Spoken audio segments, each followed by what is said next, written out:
नमस्कार साथियों, हमारे स्वर आपके शब्द कार्यक्रम में आप सभी का पुनः स्वागत करती हूँ। आज आपके लिए प्रस्तुत कर रही हूँ कवि सुशील कुमार जी की काव्य संग्रह हाशिए की आवाज से कविताएं।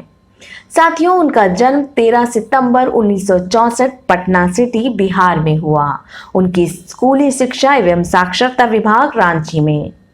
उनकी अब तक की प्रकाशित कृतियां हैं कविता संग्रह कितनी रात उन घावों को सहा है 2004, तुम्हारे शब्दों से अलग 2011, जनपद झूठ नहीं बोलता 2012, गद्य कृति आलोचना का विपक्ष 2019, कविताएं और आलेख साहित्य की मानक पत्रिकाओं व अंतर्जाल पत्रिकाओं में निरंतर प्रकाशित होते रहते हैं।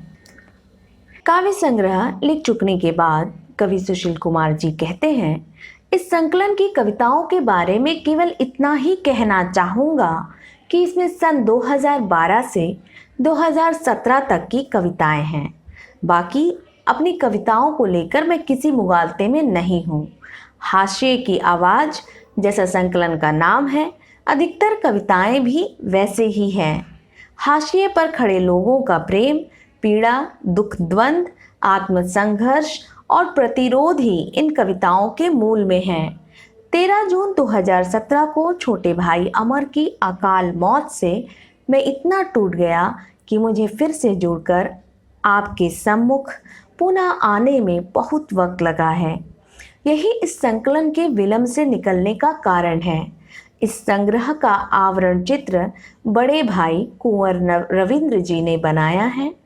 जिस तत्परता और सावधानी से इसके सुघड़ प्रकाशन में लोकोदय प्रकाशन ने अपनी भूमिका छोटे भाई अमर के लिए, जो 13 मई 2017 को अचानक इस दुनिया से विदा हो, मेरे स्मृति नक्षत्र में उग आया सर्वदा के लिए एक ध्रुव तारा की तरह। जिंदगी एक लौ की तरह भाई के चले जाने पर एक शून्य से बड़ा नहीं है ब्रह्मांड, न एक बूंद से अधिक महासागर। एक ना एक दिन यौगिक टूटकर तत्व में विलीन हो जाता है। फिर भी जब तक रूप है, यौवन है, ऋतु और श्रृंगार है धरती पर, जिंदगी एक लौ की तरह जलती है, थरथराती और भभकती है, फिर बुझ जाती है। कविता एक चुटकी नमक और कविता। ओ कवि, रोटी पर कविता लिखते तुम्हें शर्म नहीं आती?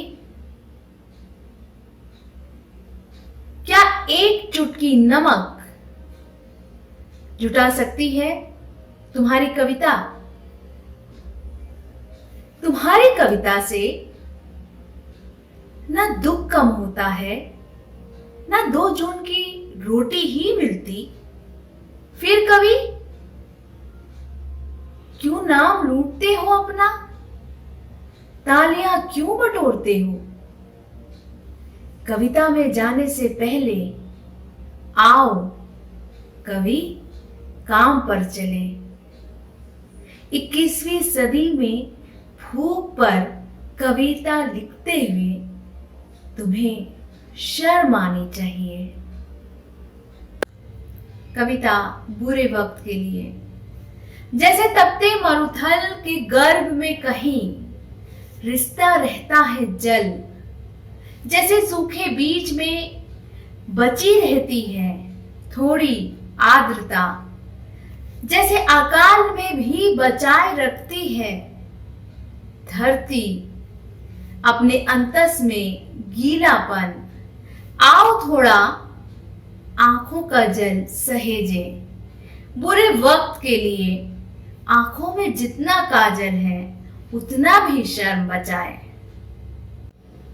फिर बीड़ी सुलगानी होगी, कविवर मुक्ति बोध, तुम्हें एक और बीड़ी सुलगानी होगी। गढ़ और मठ तोड़ने की बात की थी तुमने, नए गढ़ने की नहीं। पहचानो गजानन उनको फिर, जो तुम्हारे समय में जन का गीत गाते थे, जनाक्रोश लिखते थे, अपनी कविता में, अपने लेख में फिर मठ गढ़ते थे। माधव,